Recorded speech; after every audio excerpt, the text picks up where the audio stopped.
penyakit yang disebabkan oleh cacing. Penyakit cacing hati seringkali menyerang hewan ternak seperti sapi. Sesuai dengan namanya, penyakit cacing hati sering menyerang bagian hati ternak sapi.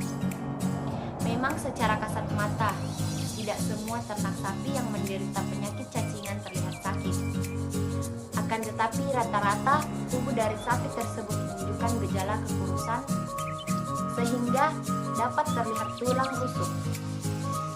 Sedangkan tingkat keparahan yang dapat ditimbulkan oleh serangan cacing pun akan tergantung pada jenis cacing dan jumlah cacing yang menyerang, usia ternak sapi yang terserang, dan kondisi pakan. Adapun ciri-ciri sapi yang terkena penyakit cacing hati yaitu: 1. Tubuh sapi terlihat kurus dan lemah. 2. Nafsu makan dan minum ternak sapi berkurang. 3. Sapi sering mencret. 4. Mulut dan hidung sapi kering. 5. Terlihat sapi telinganya seperti terkulai. 6. Mata terlihat suram, cekung, dan selalu mengantuk. 7. Temperatur atau suhu tubuh sapi naik turun. 8. Detak jantung dan pernapasan sapi tidak normal. 9. Sapi ketika berjalan kesempoyongan. Dan yang terakhir, bulu tampak kusut dan kulit tidak elastis. Baiklah, penjelasan selanjutnya akan dilanjutkan oleh rekan saya, Febriani Anggriani Majid. Bismillahirrahmanirrahim. Assalamualaikum warahmatullahi wabarakatuh. Perkenalkan, nama saya Febrina Anggriani Majid dari kelas 2D Prodi Penyuluhan Peternakan dan Kesejahteraan Hewan.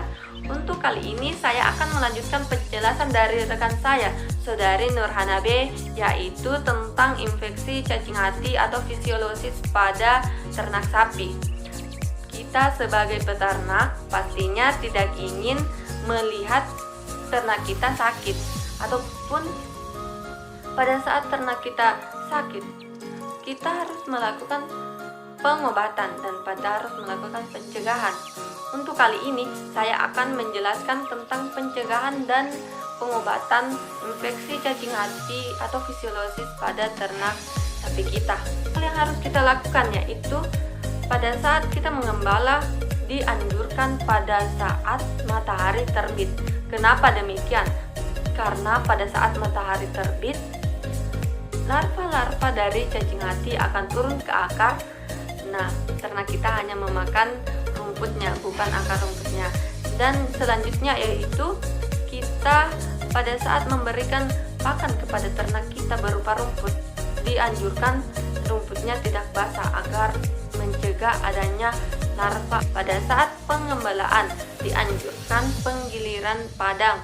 Kenapa harus melakukan penggembalaan secara tempat yang berganti-ganti?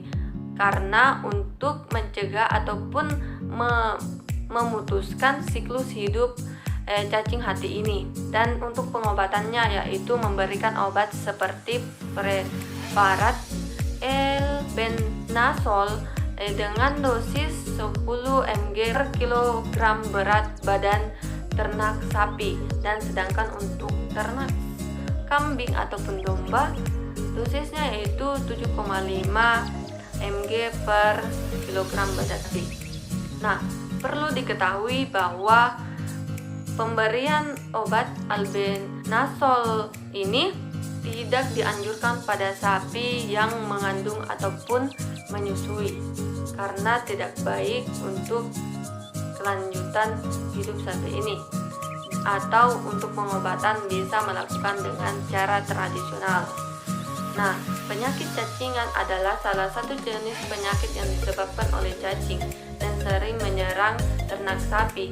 Adanya cacing pada sapi bisa diakibatkan dari pemberian pakan rumput persawahan. Sebaiknya untuk melakukan tindakan pencegahan agar ternak tidak mengalami penyakit cacing hati ini yang dapat merugikan dan berdampak negatif pada produktivitas ternak sapi kita.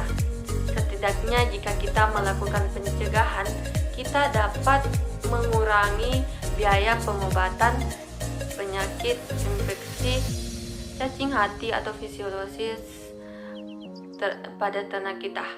Nah, Cacing ini merupakan anggota dari Trematoda yang panjangnya sekitar 2,5 sampai dengan 3 cm atau lebarnya ya sekitar 1 sampai 1,5 cm. Sekian dari penjelasan saya tentang penyakit infeksi cacing hati atau fisiologis pada ternak sapi. Jika ada kekurangan mohon dimaafkan karena kesempurnaan hanya milik Allah Subhanahu wa Ta'ala.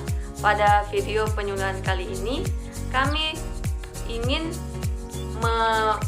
membagi atau men-sharing ilmu kita agar kita dapat mengetahui bersama-sama apa sih penyakit infeksi cacing hati atau fisiologis pada ternak ini. Sekian kawan-kawan, terima kasih telah menonton video ini. Lebih dan kurangnya mohon dimaafkan. Wabillahi taufiq wal hidayah. Wassalamualaikum warahmatullahi wabarakatuh. Dadah.